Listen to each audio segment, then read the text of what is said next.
All right. Good afternoon, everyone. I would like to welcome you to the other half of our annual meeting. And this portion, we will have two guest speakers. We have Tara Barauskas and we have Maria Rodriguez. Tara is the executive director of Community Core of Santa Monica, which is a nonprofit affordable housing organization based in Santa Monica. Joining in 2016, she oversees the functional areas of the organization, including management of over 1,800 units of affordable housing. I'll say 18 and growing, 1,800s and growing. Affordable housing development, resident services, maintenance, and administration of 100 plus staff members. Ms. Barauskas has over 20 years of experience in affordable housing development, having worked at both for-profit and nonprofit affordable housing development organizations prior to joining Community Corporation. Her past experience includes overseeing and managing the development process of numerous projects throughout California.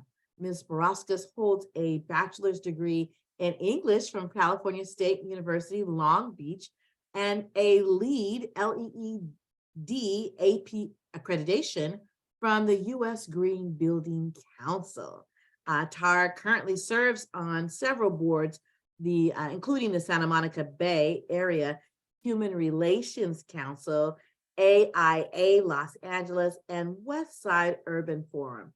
She is a member of the Advisory Council of Students for Students, a nonprofit that houses homeless students, as well as the UCLA ZIM Affordable Housing Council.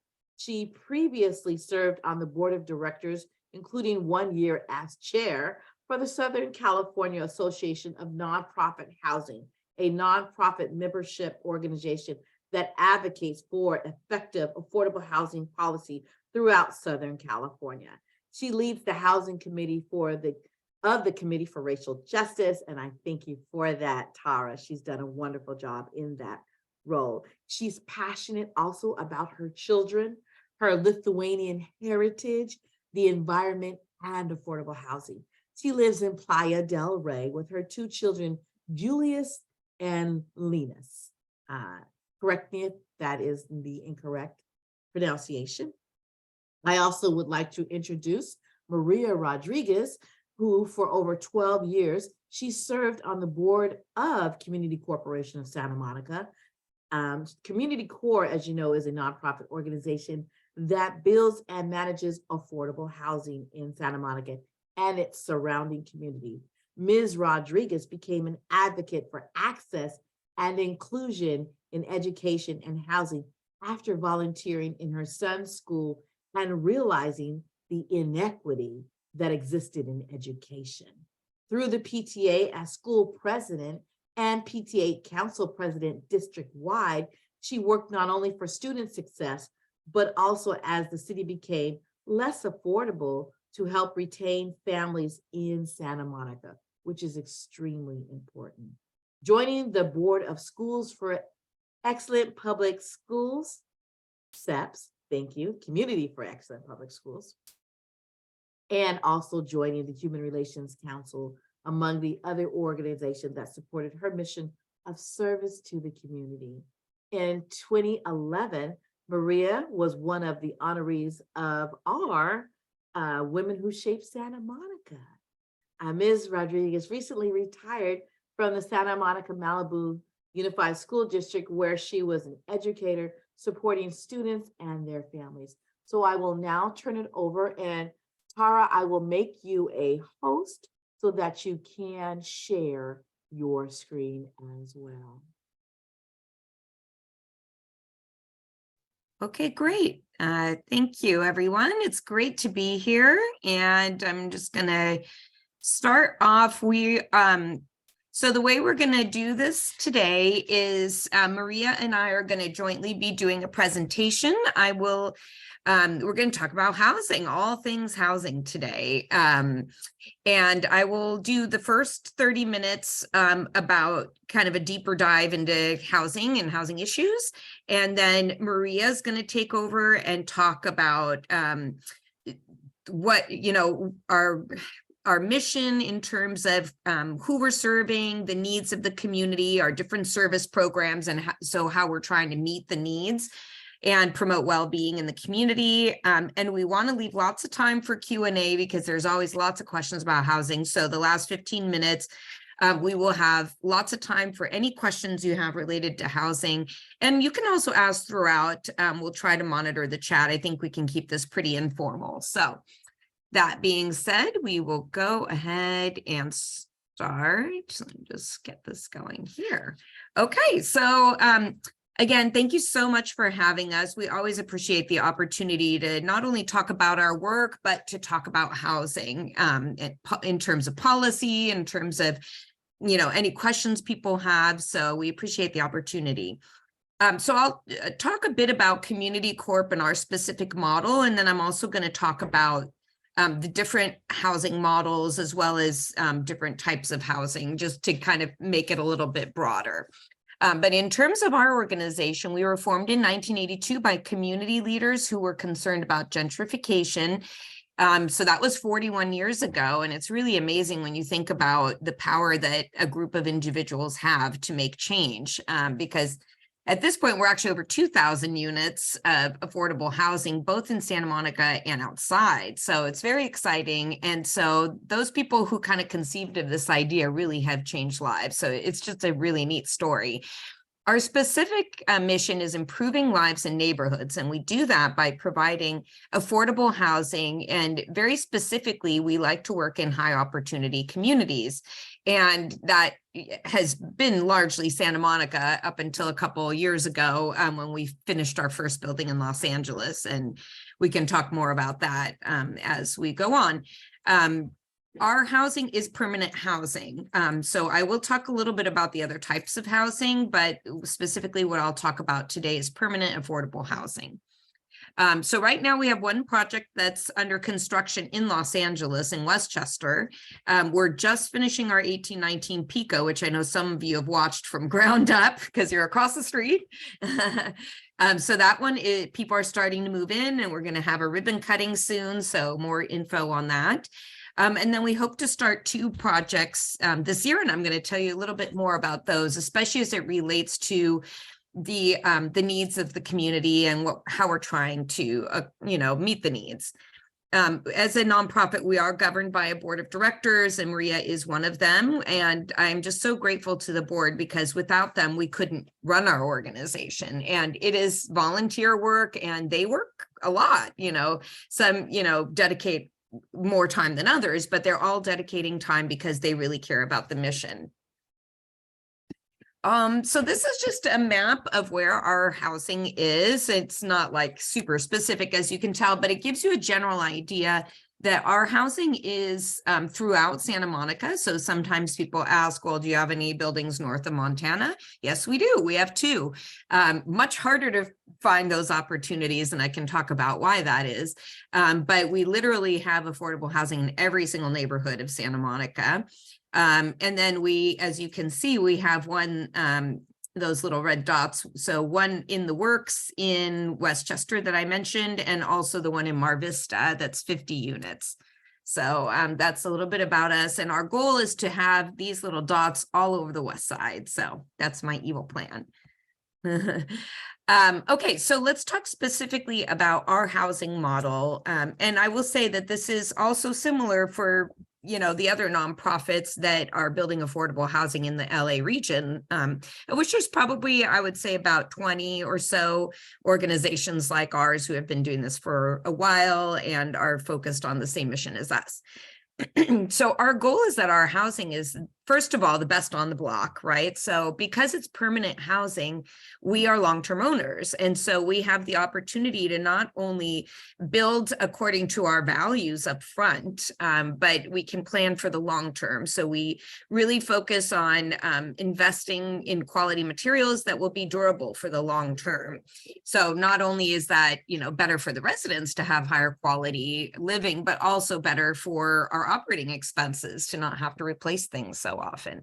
And certainly environmentally sustainable. And Laureen and I work closely together on lots of environmental stuff. And certainly, you know, for many of us who are working in this space, you see the intersectionality of a lot of issues. So environmental justice and racial justice, housing justice, they all kind of collide in our work in affordable housing. And so that's why we love to collaborate with a lot of the partners, including many of you here, so that we're all kind of jointly trying to achieve these goals. So our rents are permanently affordable. So sometimes people ask, well, if somebody gets in our housing and then they make more because they get a better job, do they have to leave or does their rent change? And the answer is no to both of those. So what's truly wonderful about our housing is that people qualify when they move in, and then they can improve their circumstances, and they can still continue to live there, but now their rent is fixed at a low amount, and they can actually, you know, start to pay for things like college or saving for a house or other things. So it's a really great program. The rents are about $450 a month for a one-person household. So unbelievable, best deal in town, obviously in Santa Monica, all the way up to, I would say, $1,500 a year. And that would be for like a 3 bedroom with, say, 4 or 5 people in the household. So the way we determine our rents is really prescriptive. So it's determined by HUD, and they publish the rent schedule and the income schedule every year per county. So LA County has its published income and rent schedule, and we follow that. So, you know, and I would say that that is not the best system, honestly, because LA County is so varied, right? So the, you know, the incomes in Santa Monica are quite different than they are in South LA, but here we are, that's our program, and that's kind of how it is calculated. The people who we're serving are really primarily people who are working and people who are in jobs that just don't pay as much as other jobs, right? So I like to tell community people, especially, that they're jobs that are critical for the community to function well. So everything from working at a preschool to working at a grocery store, you know, lots of entry-level positions don't make a lot of money. And obviously, as you can all imagine, living in LA County, it's just almost impossible to afford, you know, a market rate unit if you're only making minimum wage or, you know, some kind of entry-level salary. So that's really kind of who we're targeting. We also are serving seniors who are retired or on, you know, disability, SSI. So again, very low incomes, but people that deserve to live in Santa Monica. And, you know, we also want them, you know, our community to be diverse, right? So we want our community to be available to people of all different cultural backgrounds, all different socioeconomic levels. And so, you know, that's kind of why we think our model is so important. So, and because it's permanent housing, we also, it's wonderful because people can age in place. So, you know, people can raise children, they can see their path forward ahead. Like I've talked to some residents, and they talk about how excited they are that they'll be able to send their kids to Samo High or to SMC. And then seniors at the same time say, you know, they're so happy because they have stability and they don't have to worry about having to leave. We also do serve homeless individuals. It's not necessarily our target focus. But obviously, with the crisis of homelessness, you know, all of us who are in the housing space recognize that we need to help. And we do that in a couple different ways, mostly by accepting Section 8 vouchers. So there are 2 different types of Section 8 programs. One is where the voucher is attached to your unit, and one where the voucher is attached to a person, and they can use it wherever they want to, which is, it's called the Housing Choice Voucher Program. But the unfortunate reality is many landlords don't accept tenant-based vouchers, even though it's not legal to do that. They find every which way to Sunday to just not accept them. And so what's great is that people who have those tenant-based vouchers can find a home with us. So we do serve about 300 voucher holders in our properties, and they're just sprinkled throughout our properties. Increasingly, we're also being asked by funding sources to provide set-asides for people exiting homelessness. And I'll talk a little bit more about the spectrum of housing on like the different housing options on a different slide, so we can talk more about that. I tried to kind of structure this presentation based on a lot of the questions I get out in the community. So the other thing I wanted to mention is that at least for our Santa Monica buildings, which is about 100, the city of Santa Monica does manage the list. Now, it wasn't always that way. This changed probably about 5 or 6 years ago. And that was really in response to the city wanting to streamline the application process for applicants looking for housing. And so they created a one-stop shop where you can apply for any kind of housing in the city on the website. And I personally have tried it. I helped an applicant fill out an application and it took less than 5 minutes. It was super easy. And anybody can apply. So, you don't have to try to guess if your income falls in the right range or not. I always tell people, if you want to potentially live in our housing, just apply. And then, when your turn comes up, then we kind of vet the different options depending on your income. And the city does have, so they have a robust affordable housing program, of which we are the largest provider, but there are several others. And it's called the below market housing list, but I also want people to be aware that there are other housing lists. So there's a moderate income housing list. So what I always tell people, if you're not sure where you might qualify, apply on all the lists. It doesn't hurt to apply on the lists. So the moderate income housing list is, for people who might be outside of the low income range. And that could be a great option. I can't speak to how much of that housing is there. We have a little bit of that in our portfolio, but not too much, and I'll explain that later. And then there's also a Section 8 list. So you do have to apply separately on each of those 3 lists. But like I said, it's pretty easy. It's all in one place. And I'll be happy to drop that link in the chat for people who might want to know about that or let other people know about that. So that being said, since the city does govern our list, they select the applicants for us. So sometimes people aren't aware of that. And they have implemented a list of priorities. And because they are our major funder, we are subject to, all of their rules and regulations. So the priorities are, first, people being Ellised or evicted against their will, like a no-fault eviction, right? So the city really takes care of people who are being evicted. So if you know anybody in that realm who even has a notice of that, then they can jump to the absolute top of the list, and they're usually housed very quickly. Now, after that, the second priority has become people with emergency housing vouchers. And that's an attempt of the city to try to be more reactive to the situation of homelessness and try to get people housed more quickly. So that is something that is in place. And then the next one is the right to return program, which some of you may have heard of. Which was the first step that the city has taken to try to address some of the racial injustices that have happened, as a result of the 10 freeway construction in the Belmar. So that was a specific program for 100 applicants who were affected by those 2 displacement events to be able to get priority on the list, which is great. But, that program is kind of still evolving.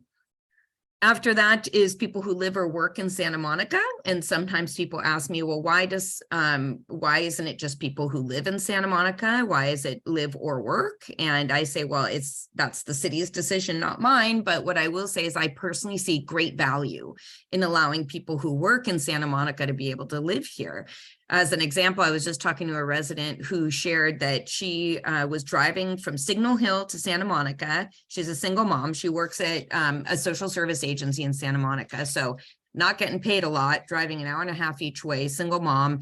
And she moved into our Pacific Landing building, and she said it's completely changed her life. She bikes to work, her kids go to school in Santa Monica, and she just could not be happier. I mean, these are real stories, and it's totally amazing. So I totally believe in the idea of people working and being able to get a priority. And also it reduces traffic congestion. It's good for the environment. So many good reasons for that. So, all right, well, moving on. Let's see, is my slide not cooperating? There we go. So I'm just going to do a quick overview of some of our types of housing, and then I do want to make sure we have time to talk about the different types. So like I said, we have about 100 buildings we've done over the 40 years in Santa Monica, and we do both new construction and rehab. Rehab means you buy a building that's already existing, you just make it nice and new again, and people stay in place. So that is the building on the right is an example of that. It's an almost 100-year-old building that we were able to purchase, keep everyone in place, and rehab. So, we've done quite a bit over the years. We haven't done too much lately because, apartment buildings are extremely expensive now. So that's much harder to do than it used to be, but the community really likes it because they view it as neighborhood stabilization and beautification. So wonderful philosophy.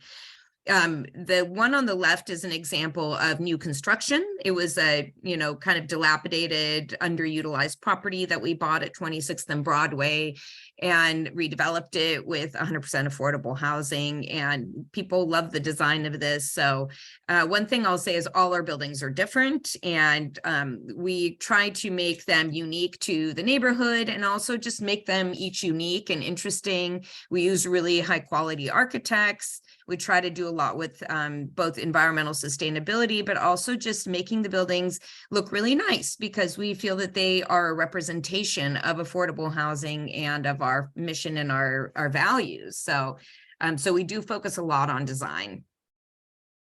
So we've also done some mixed use properties. This one's on Main Street, and it's a great opportunity because we're able to also support small businesses at the same time. So there's 3 small businesses here on the ground floor, and so please support them. Go to Cafe K and have coffee. It's great. And we are also doing that at 1819 Pico. So that's one thing that I think the board and I feel is that there are different things we can do beyond the housing that also serve the same group of people. So here's just another example. This building is across the street from Edison, as you can see it through the window there. And this is just really to illustrate that we really do focus on high quality design, but also quality of life for the residents. So we want to make sure there's lots of natural air and light and landscaping. We provide, high quality appliances, kitchens, and Maria's going to talk a little bit more about the why of that. So this is one of our newest buildings, like I said, just finished. It's across from SMC. So we're really excited. Hope a lot of SMC students come over. And so this was an example of us trying to expand our mission by providing a small business incubator in the ground floor. So it's going to be called Pico Roots Marketplace. Hopefully it'll be opening later this fall. And on top of 48 units of affordable housing. So we are super excited about this. There's also going to be a cafe that Robbie Jones is going to be running, which will be called Just Family Coffee Bar. And so her idea there was to bring community back to the space because the space used to be a Baptist church and used to be a community center. So, we're always trying to think about how to also understand and appreciate the history of the properties that we're building on. So just want to share a little bit about some of our newer ideas that we have in newer projects. This is Berkeley Station, and it's going to be at Berkeley and Santa Monica, right behind another building of ours. And this is our first time building a building that's specifically for homeless youth. So we call it TAY, which is transition aged youth. So maybe some SMC students could even be living here. And it's also going to be built in a factory. So it's going to be a modular construction. So that's something we're also testing out to see, is that a more efficient and cost-effective way to build? So that should be starting in the factory any day now. And hopefully you'll see it up in the next year or so. And then I wanted to mention that inclusionary housing is a really great tool that Santa Monica has, and that was created by the Santa Monica leadership, mostly the city council, many years ago, whereby market rate developers need to provide some affordable housing. And that has been a wonderful tool, like I said. Right now, this one's under construction, and this is a building that Related is building at Lincoln in Colorado, where the Bonds was. And it's going to be 30% affordable. So we will be operating the affordable component. So there's, obviously different philosophies about inclusionary housing, but, for me personally, I think it is another tool. And we'll talk a little bit about sort of the toolbox and the yes and. And Arroyo was another example. This building, 64 units, all affordable on Lincoln in Colorado, not $1 of city money. So it's pretty amazing that you can use that inclusionary housing tool to build affordable housing with no city resources. So it's basically unlocking market rate resources to build affordable housing. So that's why I think it's so wonderful. And then here's yet another example of it. We are partnering with Fairmont Miramar. They're redeveloping their whole campus. And across the street, they are donating their parking lot to us, and we're going to be building affordable housing on that. So that one just got approved by ARB and will be coming soon. So we're very excited about that.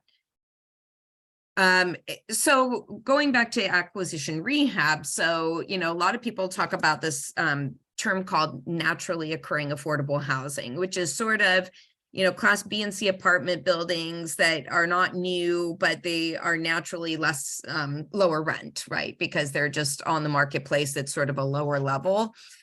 So we bought this building before the pandemic, and we're going to rehabilitate it and keep all the residents in place.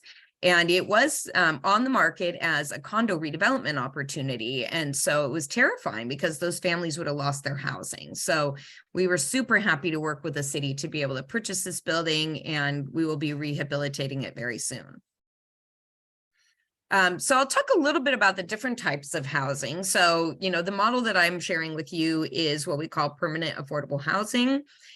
Within our own portfolio, we also have a number of rent control buildings. And so the differentiation there is that rent control is not an income-based housing model. Rent control is a rent stabilization model. So that is a distinction. So, sometimes I'll get a question, well, I saw someone at your rent control building with a Mercedes. And I say, yeah, it's not an income-based program. It's a rent-based program. So what it's valuable about it, obviously, is people can live stably in a rent-controlled unit for many years without fear that their rent is going to quadruple or something and that they'll have to leave. So it keeps neighborhoods stable in a market like Santa Monica, which could otherwise be very unstable because, it's an expensive place to live.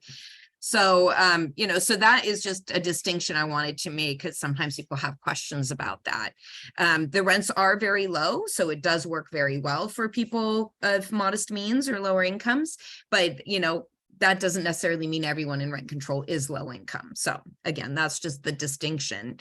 So, you can see the bottom right photo. That's actually on Ocean Avenue near Montana. Actually, I think it's just north of Montana at 419 Ocean. Totally beautiful. So some of these buildings are really incredibly amazing. And so it's a wonderful opportunity for people to have a high quality of life.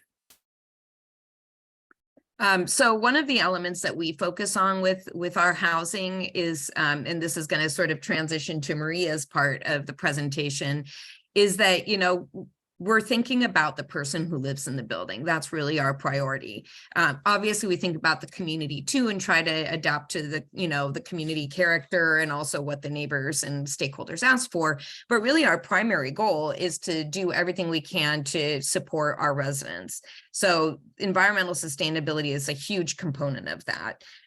So not only do we try to create units that are healthy to live in by making sure there's no natural gas or no toxic materials, but also is energy efficient, so that lowers the residents' bills.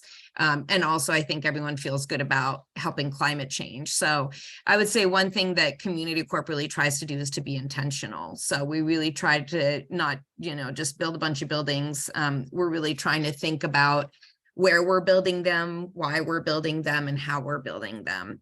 And to that end, I am working with Laureen and probably a few other people here on a decarbonization strategy, which is trying to pull the gas out of all 100 buildings. So that's a big long-term project. But obviously with climate change, we feel like it's an important thing to do. It also aligns with the city's goals of decarbonization.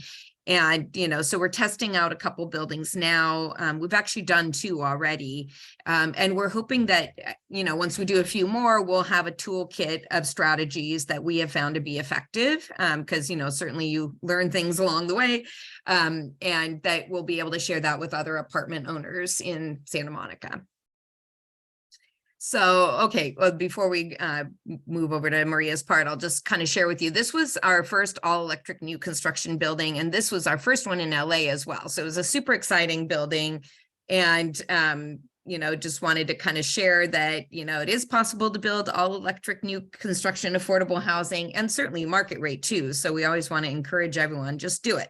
There is great technology. There's, heat pump water heating systems that are super efficient. They also provide air conditioning, which is great. It's something that we believe strongly in and are going to continue to do.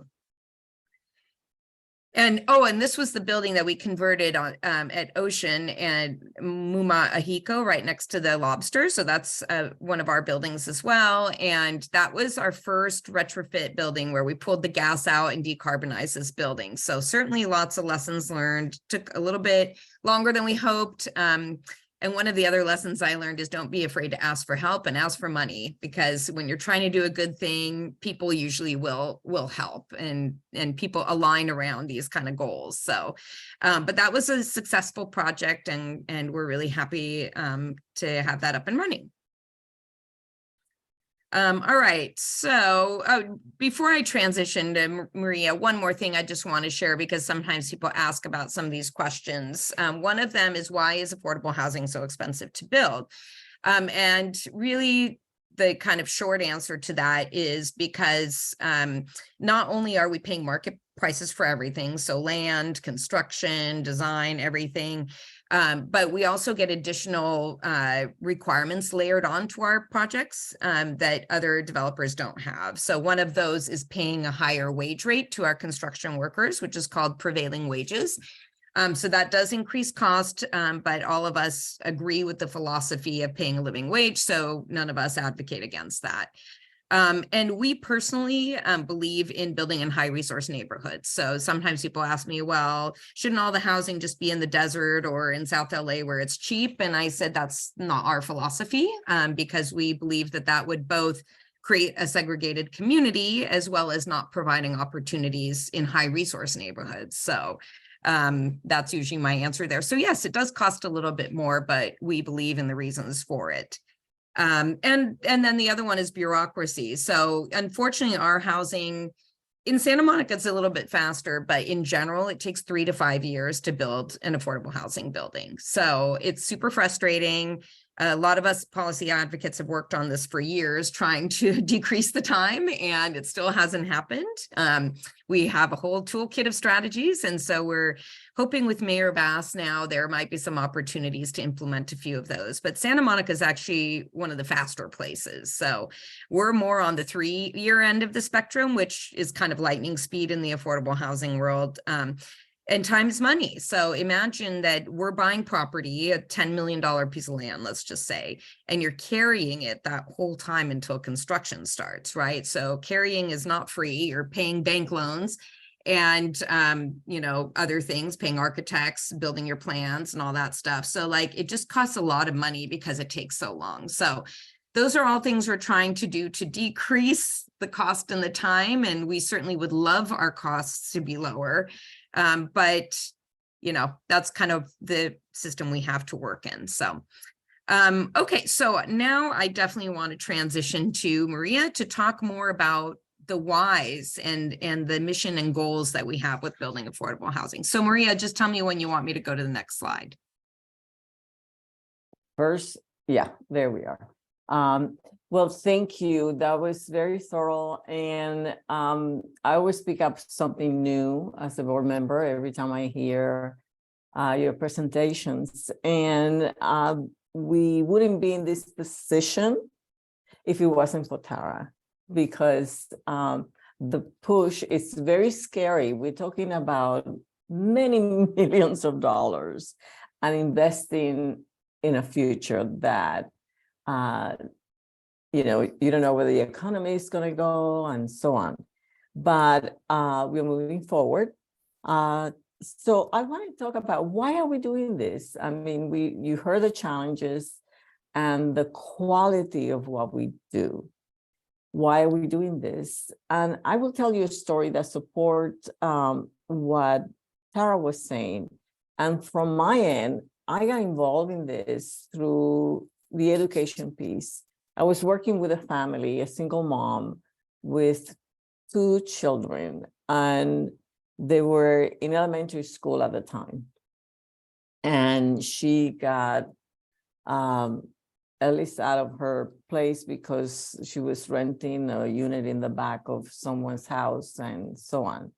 And so she had to go outside of Santa Monica, and she had to go someplace that would take her almost 2 hours to get to and from school for her kids. And she had mentioned that she applied to this organization, which I have never heard of. By the time I got involved in doing translation for her and finding out what was holding things, I learned about Community Corp. We used to call it CCSM at the time. And fast forward, she got a housing, but now the kids are adults. And talking about staying put, stable housing. So you will think, oh, well, they're adults, she should be going somewhere else, but she's in place. Her kids went to Williams because they went to high school here in Santa Monica. And through their whole education, they went here in Santa Monica and were able to get the quality of education that we are talking about. So high opportunity provides not just the building, it provides a high level of education. And so they are, one is a dentist, and the other one is when he's in finances. So the girl still lives at home, which is traditional in a Spanish family. Until you're married, you stay home. So that's the kind of housing that we are talking about. That's the kind of family that we are talking about, where kids grow up and they're not in fear that because they're going to school, away to school, that they will lose their housing. I get a lot of story over my time in the school district of families and the services we offer. So we are not just building the physical piece, but we are building communities. And that's one of our motto. We are just building community. And we do this through the services provided by the organizations. The property management, we talk about homelessness, right? That's in the front page almost daily in LA. Well, there's one step before that, prevention. If a family is having issues with pain, especially through the COVID, it's threw everyone into a spin, and we're still recovering from that. Instead of saying, well, the time is up, we need to, we need the rent, is how can we help? And that is the approach. Connecting them to services, finding ways of making payment plans, finding ways to keep them in place. And that's where the stability that Tara was talking about in housing comes in, is working with the family, finding ways to keeping them as long as they respond, even if it's a payment plan that would take years to pay back. So that's another aspect of having stable housing. Our services program is amazing, really amazing. From partnering with wise and healthy senior programs to youth development programs for after school. The beautiful thing is that each building is assigned with open space. And a lot of our buildings have gardens that produce vegetables and fruit. And they harvest, and kids learn that, certain fruits don't just come from the supermarket. You can grow them and eat them. So that's one of the few things that they do. They do field trips, after school program. For the senior citizens, they have our kids prepare that they can do at home if they're not able to leave their house. So from building resiliency is one aspect of it. Wellness and sustainability, we talk about mental health. What better way than working in the garden?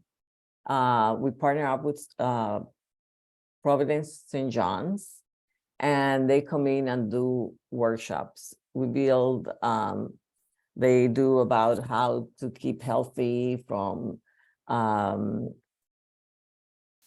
to lower your blood pressure, healthy eating, all those things with other partners. The other thing that I think it's really important is not just providing services, but also building resiliency. And we do that by some of the banks come in and do how to save, do financial workshops so that they can be more independent. Families learn how to build things. And once a year, there's a market that they can sell their things in the multicultural, that they can bring things that they have made. So it's sort of a holistic approach in building community, in building the structure, but also sustaining the community, the people involved. And we even do it in terms of the language that we use. They're not tenants, they're residents. Don't live in apartments, they live in homes. So this concept of home, community, is always the way our staff, as well as the residents, talk. I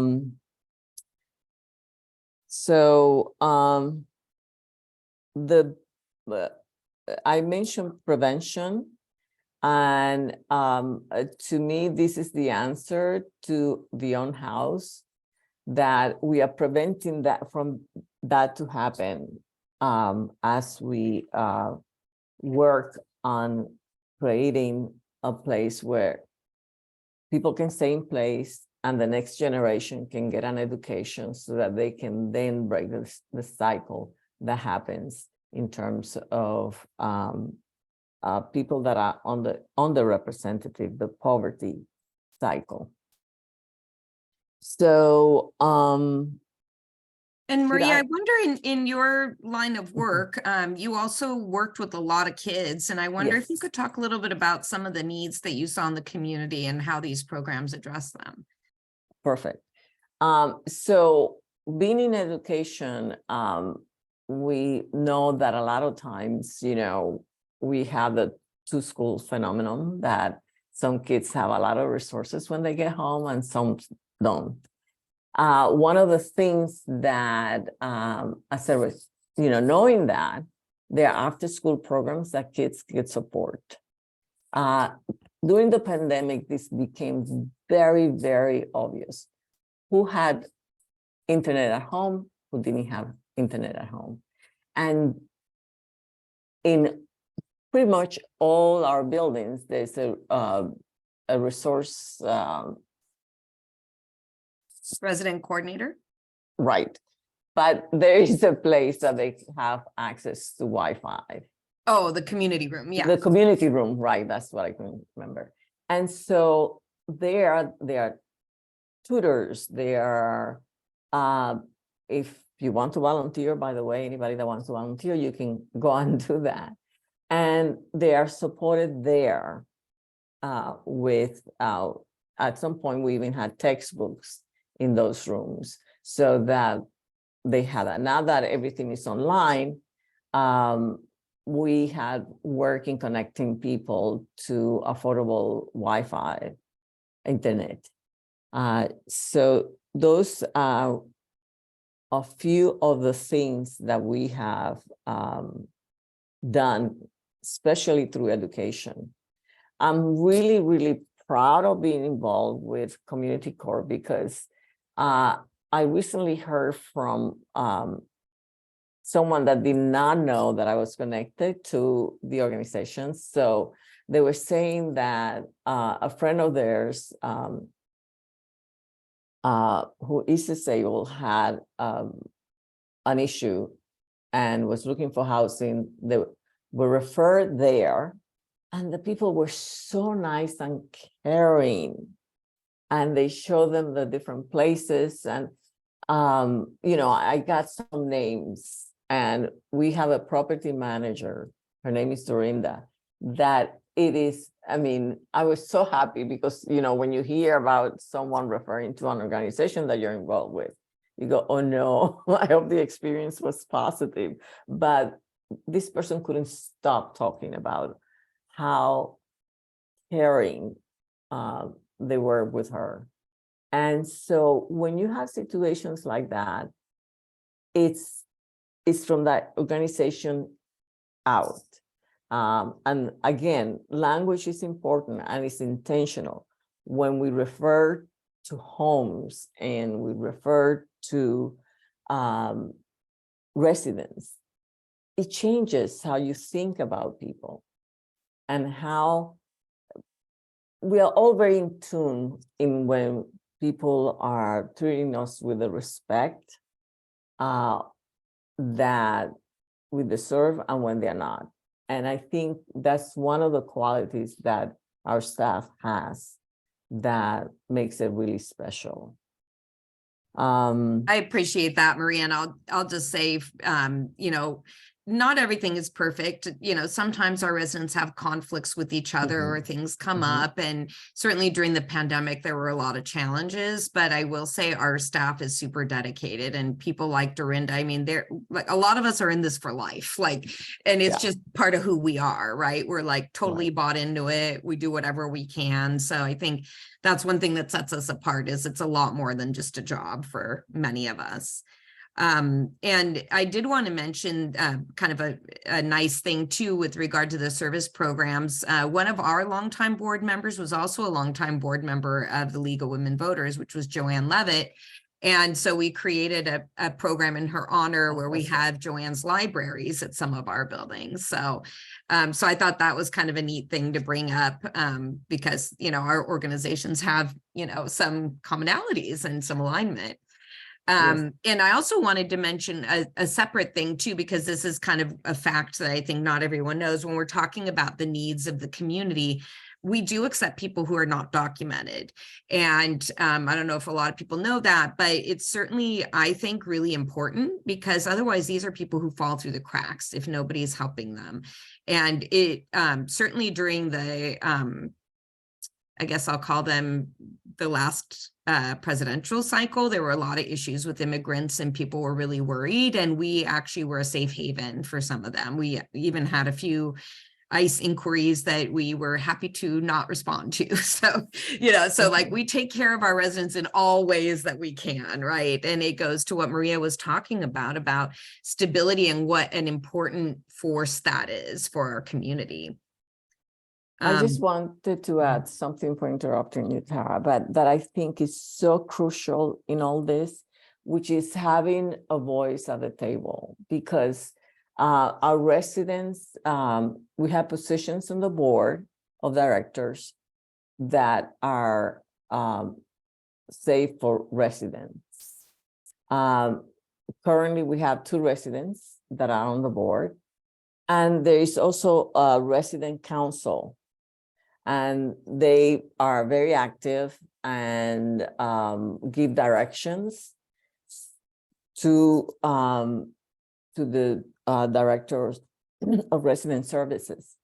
And the third way that the people are involved, if you don't want to be on the board, if you don't want to be on the resident council, is through surveys that gets sent home regularly, I think once a year, to find out in which direction they want, let's say, workshops, or what kind of classes they would like, or for their children, what kind of support they would like. So that's really important, because once you have a voice, then you're part of it. Yeah, I think that's a super important point, and I'm glad you made it. And certainly one of the goals is we want our residents to connect with the larger community. And so we try to foster that leadership and that connection through the resident council program.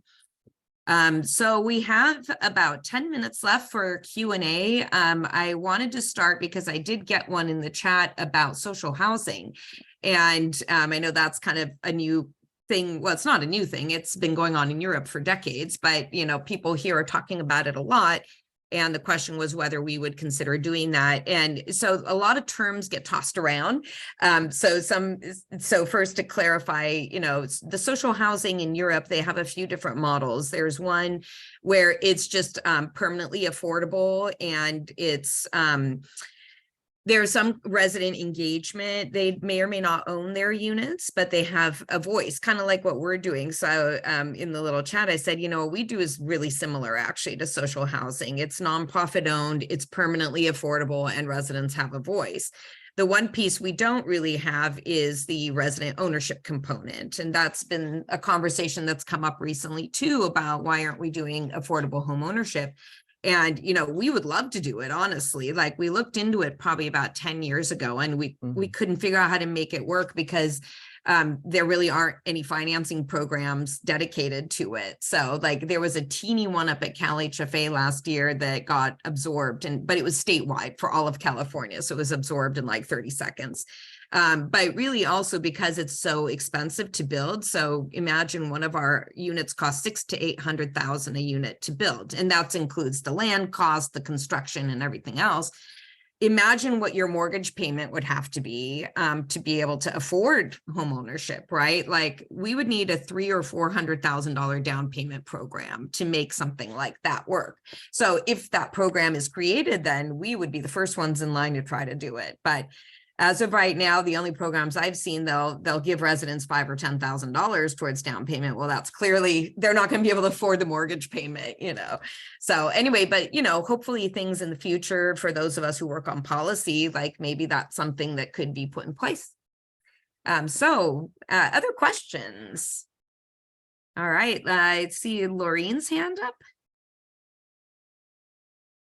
Oh, you're on mute. Thank you. So this is sort of policy related. We have I'm part of Climate Action Santa Monica, as well as this group, and we have been struggling together with all of those interested in clean energy, as you are, Tara, in how do we retrofit our buildings? How do we create a new electrical grid? How do we switch more people faster to solar and electric vehicles in ways that are affordable? And one of the big areas of need is for more people in the trades, specifically electricians, to live near the West Side. So what we heard from Southern California Edison was that the reason they can't service the energy needs of Santa Monica is that they don't have enough staff, enough trained technical electrician type staff who are willing to live in the West Side because it's too expensive. They all want to get a job with the utilities and then move out to Bakersfield, where they can afford a home. So this ties in with your home ownership question, but I wonder if it's at all possible to team up, say, with the utility and create special housing for particular types of workers who are needed. They probably make too much money, honestly, to meet the current affordable housing guidelines. So there's this gap. And I just wonder if you have any thinking about supporting specific, the development of needed trades to do the work that we need to do for the climate transition, and getting those jobs to the people who are most like in need of those jobs. That's a Combined great with question. housing, combined And you with can housing. apply that to many types of jobs. I've actually gotten that from teachers and professors at Teachers. SMC and all kinds of things. Yeah. It's the missing middle problem. And so the conundrum with that is, yes, what you just said, like our program is the low income housing tax credit program. So it's pretty specific. And if you're just outside that income range, there's really nothing for you, right? Because you can't really afford market rate, but there are no programs for the missing middle yet. Now, there's been some advocacy, statewide. There's some housing coalitions that are trying to get programs like that up and running that would work for the laborer, the teacher, the firefighter, people who make a little more money, but are still not making enough, right? So that they could actually live where they work. But until those programs are created, we're not able to do it. Now, the only way we are sort of doing it is through our rent control housing, because like I said earlier, it's not income restricted. So we do have some units, first of all, they can stay no matter what their income is, but we also have some 80% AMI units that are just a little bit higher. So that recognition, I think, is starting to grow with policymakers. But it's also pretty tough because we have a huge problem with homelessness. So anytime any of us advocate like, hey, we need missing middle housing, and it's like, well, we got a bigger problem with homelessness right now. So like every funding program is requiring homeless units. Nobody wants to talk about missing middle housing because of the crisis we're in. But I'm hoping that once we kind of get on top of that, maybe that conversation can reopen back up. So yeah, that's kind of what that conundrum is right now, Laureen. I would, for one, just want to throw it out there. I would like to see some entities maybe take this on themselves, right? I mean, they have a problem with workforce. Sure. So going back Let's to your have other them part of take it on, Yeah, you're part of the question about could we partner with utility companies? Absolutely. The only thing is that when you use government funding, even $1 of it, you're subject to fair housing guidelines, which means you can't prefer one kind of a trade or profession over another. You can only work with protected classes, which are people with disabilities or seniors or whatnot. So like, and this has been conversations with other organizations whose names I, won't say, but it's the same concept. Like we would love to build housing that is specific to something, whether it's LAUSD, SMC, trades or whatever, but then it would have to be fully funded by those organizations in order to be able to do that. So I think it is possible. Like I'd love to work with Google, like, hey, Google, give us your money and we'll build housing for your workers. But it can't use government funding. That's the trick. Yeah. So we'll move on to Sherry. Thank you. You did answer what I was part of what I was going to ask, because as a member of the Early Childhood Task Force and working closely on the Santa Monica Early Childhood Lab School, we are well aware of the incredible problem of being able to retain the workforce, attract the teachers and the aides that provide early childhood education and care. And it's very, very difficult because they cannot afford housing near Santa Monica. So you've answered, I guess, the question that goes along with that, but I'll just put it out there. So let me ask a specific question. You mentioned on the Arroyo project that there is no city money. What exactly does that mean? Does that mean that it's from the set-asides that developers have put into a pot, or what exactly does that mean? Yeah, so the way our housing is normally built is through the low-income housing tax credit program, which is like 60% of the project cost, and then the rest comes from the city's Affordable Housing Trust Fund. With an inclusionary project like the Arroyo, that the rest of money came from the developer, the market rate developer. Oh, so yeah, so they basically stepped in and took over that position. So that's why the city got the affordable housing with no money put in. Yeah, so it's great. and who is the developer on that? It was the developer of 500 Broadway, which was this group called DK. So, and they built this really high-end luxury market rate project that you probably have all seen, the Park, I think it's called. And in order to do that, they had to build an affordable housing. They didn't want it on the property, so they bought the land for us and filled the gap. Because that was their obligation because of their Yes. development at 500 Broadway. Right. Awesome. Great. Yeah, just Very like Fairmont has an obligation, and if you love those condos or not, those condos are producing the obligation that's building the affordable housing. So, And you're doing all of the management Mhm. of and who owns it?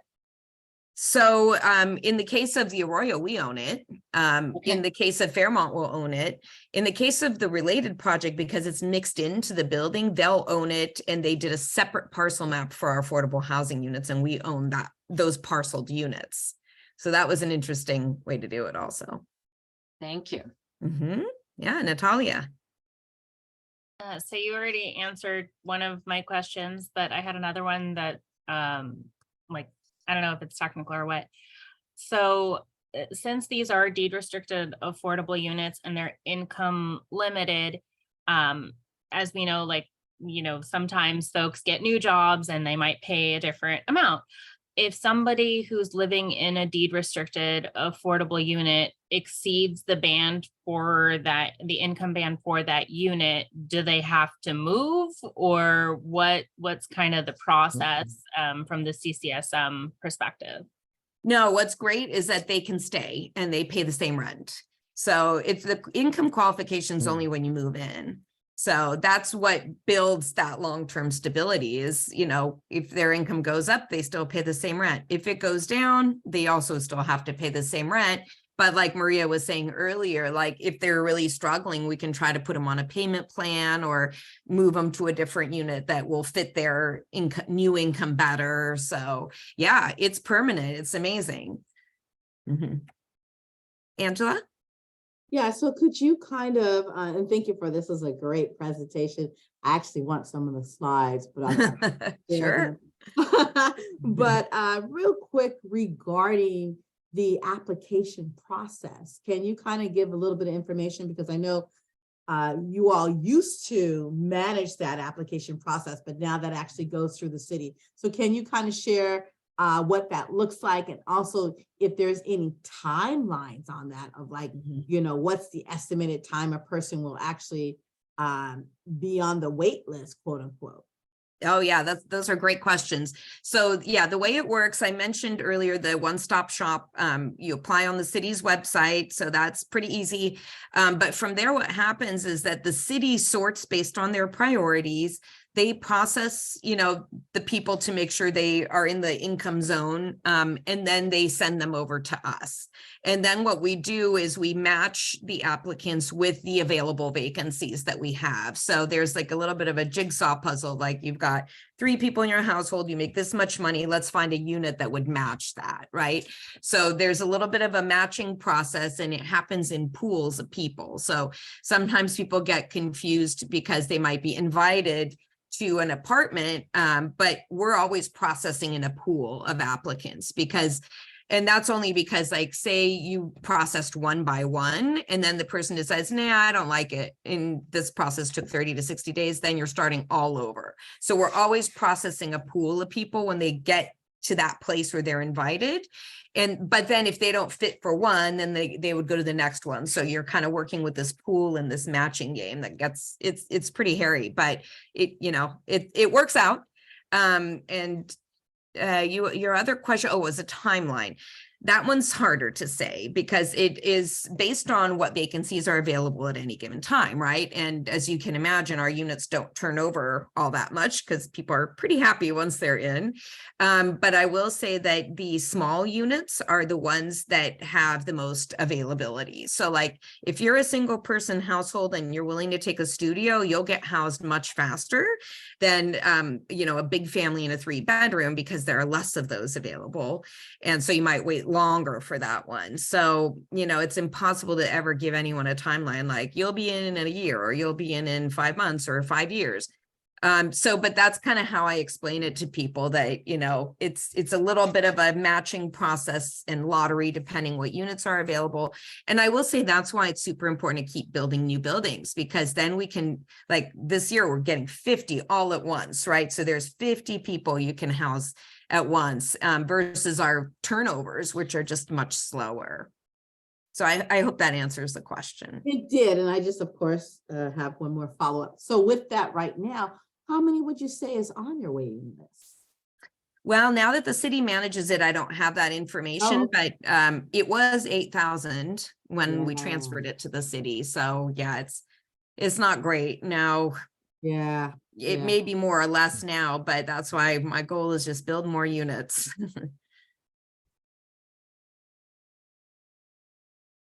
All right, other questions? I know we're a little over time, but if there's any other questions, I'll also put my contact info in the chat if anyone has any follow-up questions. And then Tara, I did have one more, and I think you kind of went over this, but as far as if anyone on here is interested in joining your board, how does that work?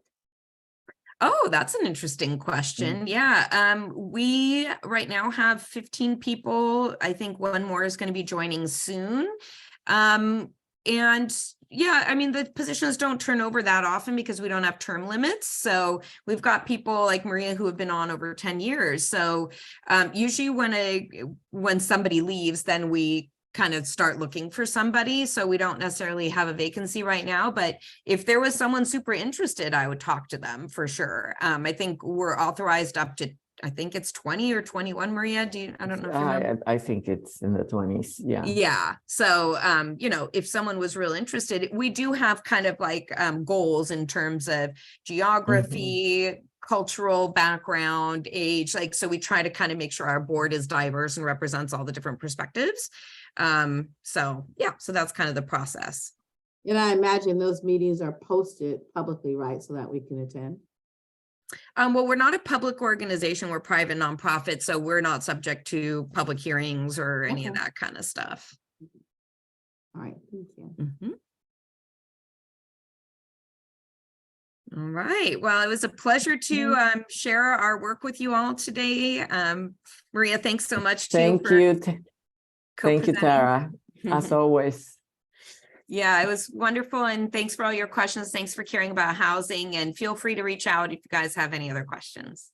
So sorry to have missed most of the presentation. Some of us came from another meeting, but what we caught, I can tell I missed something really good.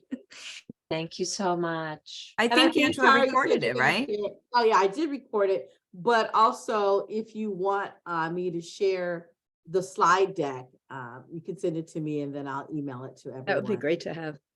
Yeah, awesome. Thank you again, Tara and Maria. And I know Janice, you and Kevin just joined. Did y'all have any questions regarding housing specifically? No, I just want to let people know that what you can see in the background behind my garden cuttings is my monthly anniversary roses that my husband gets me, and he specifically picked yellow because it's the leaf. Yeah. Nice. And yes, Mr. McCune, yes. I too am sorry I'm late, and great to be the yellow rose guy here. I had a question about local provision of housing, Tara, and because I did miss the discussion, you may already have told this, but in all the years I was on the council, and it's been now 2 years since I retired, we struggled with getting the housing opportunities offered to local people. And you said that the list was 8,000 people, but many of them were not from Santa Monica, nor even necessarily California. And in fact, at one point years ago, we had a housing director resign from the city because he was so frustrated that organized groups were filling up every affordable housing unit we could afford to build, and local people weren't getting the opportunity. Now, we did some things as far as in-person meetings, et cetera, that we hoped would give an advantage, at least, to local applicants. Can you shed any light on how that's working? Yeah, well, part of it, I think, is because the city many years ago decided that the preference was live or work. So, a lot of people who work here weren't living here maybe, but were able to And take we that also added priority. in the right to return for people who were displaced from Belmar and Right. by the freeway. So I mean to be inclusive, live, work, right to return, etc. But we had organized efforts from out of town or out of state that were filling many of the buildings that we built with local money. And I'm wondering if we're doing any better now. Yeah, and some of that predates me, Kevin, so I'm not totally sure. But what I can say is that, we do have the live work preference in place along with all the other city priorities. And, for the last 5 years, the city has controlled and managed that whole process. So, I can't speak on behalf of them, but, I think they're managing that prioritization to the best of their ability, and they just give it to us after it's already been sorted and prioritized. So Okay. I'm not really sorry to as say involved. that as I grow ever older, I find I predate almost everybody. Right. And Yeah. I, I think, yeah, Not quite everybody. and I appreciate that question, Kevin, because I do have, I work at Activision Blizzard, and we have a lot of folks that are commuting like 2 hours away because they can't afford to live in here. Yes, we're a tech company, but not everybody can afford. So that is a real problem on our end too. And I know many of them have applied years back and continue. So that's why I was really asking what that list looked like now, because I always encourage my folks to apply. But if we're at 8,000 and they're commuting from Anaheim, it's like, yeah.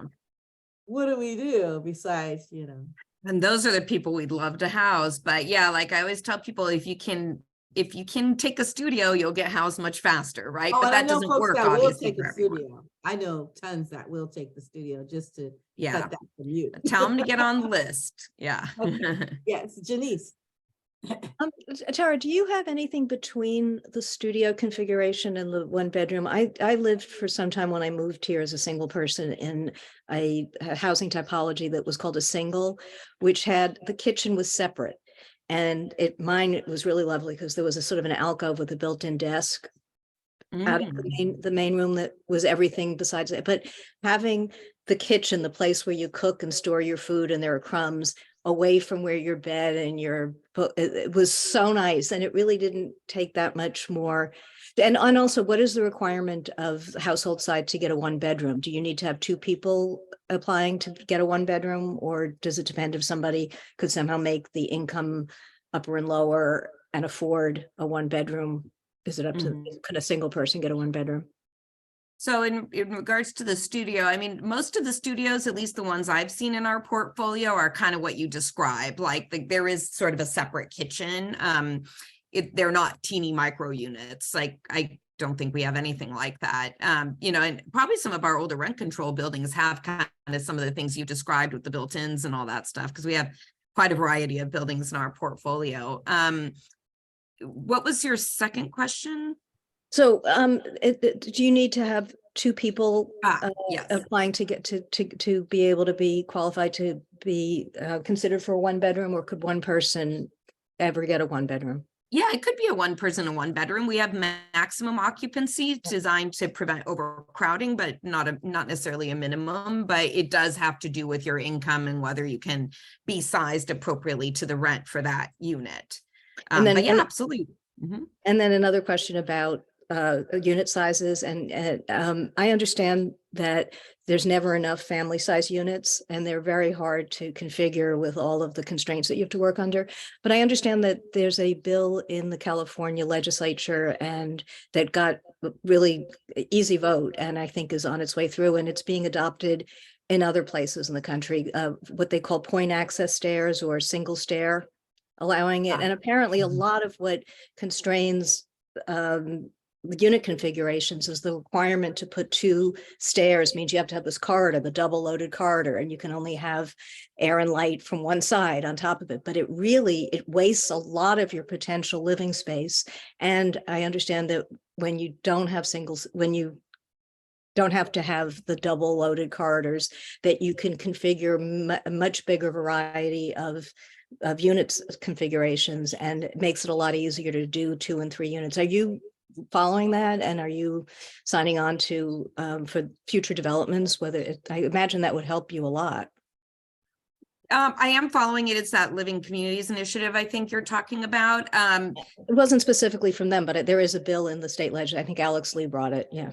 Yeah, They're yeah. I supporting mean, it. Yeah. I would say like we are advocating for a lot of stuff. That's not one of them, only because we're just going to do whatever the California Building Code requires in Title 24. So we're advocating more for funding and stuff like that. Like we haven't really gotten into the weeds of that single corridor thing, but if it passes, that probably would be good. I don't know. Part of me is always scared to think about like, how would that work in an emergency? Is there enough like paths of travel? So like, I don't know. But yeah, no, we have you have less air distance to cover to get out when you have the way the point access is configured. And they have them in Europe, and I think they've already been legal in Washington, and they work there. So yeah, well, so it might be a good idea. So then a real quick question to piggyback on the one that Janice raised. And I don't recall seeing this in the slides, I might have missed it, but do you have like that, the occupancy and the income? Is there kind of like a scale that you could show us right now, just so everyone can have like a brief purview, or should you you want to refer them to the site itself so they can look at that? But that, that would have like at this income level, here's the maximum, like I think it's 83,000 for one person maximum. Do you have that kind of scale that everyone? You mean about the income ranges? Yeah, I can pull that ranges. chart up if you just give me a Awesome. second. Yeah, just so everyone can maybe take a screenshot and take a look. And I think one of the other bills, at least one of the ones I heard of recently, was the faith-based initiative, where you want to talk about that one a little bit? About building on faith-based properties?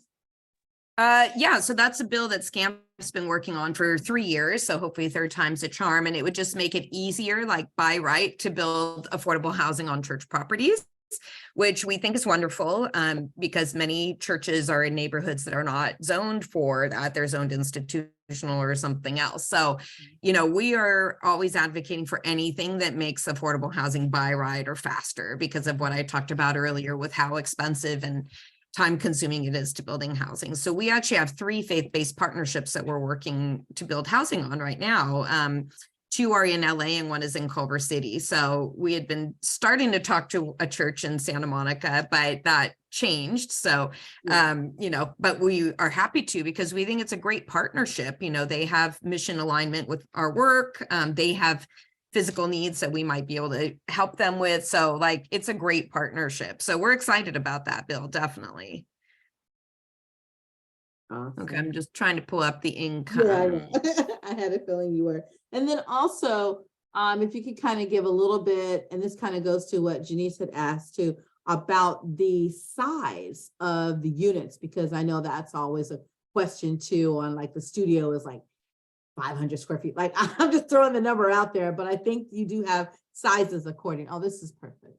Yeah. Yeah, so real quick, so this is the chart that's published. It's through California's tax credit committee, but this is basically based on HUD. So this is the chart, and let me just move it so you can see. So it goes 1 person to 8 person. And yeah, so then you find, okay, if you're a 1 person household at 30%, this is the maximum income. So yeah, so that's that chart that you mentioned. And then in terms of the size of the units, your question is probably like, what are the size of our units? Yep. Yeah, so it varies, because we have lots of buildings that we bought that were already built, and many of those were built in the 50s, 60s, 70s, when buildings were built with bigger units and thicker walls and all that good stuff. So those are a lot of our rent control properties.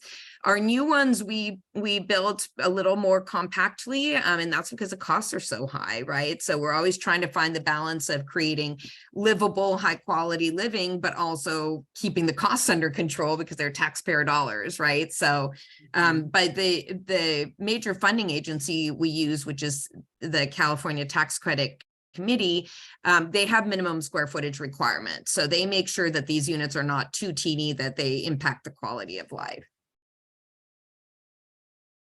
So hope that helps. Oh, completely. Janice, I see your hand is still raised. Did you have another question? Oh. Next to my yellow roses, I don't see the hand. I think you see it on the other side. No, you're fine. You're fine. Let me see. And I know we're just a little bit over one. I didn't know if anyone else had. This is an excellent presentation, Tara and Maria, because I know we always get questions regarding housing and where we are, you know, as far as building out Santa Monica. It's exciting to hear that we have all of these new buildings coming up, because just driving around, I've been looking at them like, oh my gosh, okay, this is great. And like you said, to your point, we're just under that 3-year zone of how long it takes, you know, for properties to actually go through the whole cycle. I'm looking forward to the newest one on Pico. I've just been watching it conceptually, driving by each day, looking for something new. Like, that's my challenge. I love it. I'm excited about that. I'm excited. So here's a question for you too, just in case folks are interested. Within the kiosks that are available, do you still have openings in the kiosk in that marketplace area, or has that already been filled? Yeah, and I just put in a little plug to definitely, you know, come visit those business spaces. So we have, the marketplace has 2 different scenarios. There's 5 or 6 anchor businesses that are bigger, that are paying rent. And those are already filled for the first round because they'll always be turning over. So we'll keep a waiting list and an interest list. But then there's going to be other spaces like shelves and small cubbies and other spaces if people just want to sell 1 or 2 products. So that we're going to be soliciting shortly. So all of those will be available, and it's going to be a super low price, a super low entry point. So the idea is that everyone at some point will have an opportunity to participate, because this will be, you know, kind of always changing. Right, but I think you also have restrictions, right, on specifically what can be in those kiosks to a certain extent, as far as it has to be, if they're looking for foods, it has to be prepared versus on the side. Like you have, there's different, you want to kind of go into those? Yes. So the marketplace itself does not have a commercial kitchen. So people are, it's more like a place to sell handcrafted goods, right? So like things like candles and clothing and jewelry or whatever. But there is going to be one booth that is going to be called Carla's Fresh Kitchen. And so small caterers can prepare food, say in the, you know, Virginia Avenue Park Community Kitchen, package it and sell it in our marketplace. So that's going to be super exciting. And then next door in Robbie's Cafe, Just Family Cafe, that will have a full kitchen. So Right. kind of 2 different things going on. Right. Yeah. Perfect. And look, I'm always full of questions because I've been, like I said, really honed in on that building. Was there a decision made on the community garden in the back? Is that still up for discussion, or what was finally solved on that piece? You're talking about the lot on 19th? Yes. Yeah, well, very exciting news that it was put in the city's budget. So according to city staff that are working on this, they said it's going to happen. So yeah, super exciting. And we're hoping there's a lot of synergy between that garden, our marketplace, and the Virginia Avenue Community Kitchen. So yeah, I think look out for details on the planning stage, because I think there's going to be a community input, you know, possibility for that too. Yay, I'm so excited, so excited. Thank you so much for this. So I think we are at the end of our annual meeting for this year, and our final presentations. Like I said, this was very informative, extremely informative and extremely engaging. You gave a lot of information, you know, as we look forward to all of the things coming down the road for these new buildings and allowing others to have opportunities to live here, especially from that affordability scale. That makes all the difference, especially when, like I said, you're commuting in from afar, you know, just to get your kids to school and just to get to work. You know, I was one of those. I was commuting years ago, so I understand. I had a 90-minute commute coming from the valley, you know, so I totally get it. But I thank y'all again. I think we can go ahead and close this out if there's nothing else for the good of the order. I think we're good. And thank you all. Thank look you. Great to forward to see you seeing all. And we'll Thank keep you posted you. on all of our board meetings because you're all invited to our regular board meetings. So I will always send that invite out as well. But On thank Live League. you. Okay, All right. Have a great rest of bye. the day. I'm sure we'll see some of you at the beach. Thank you. See y'all later. Thanks, everyone. Thanks. Bye-bye.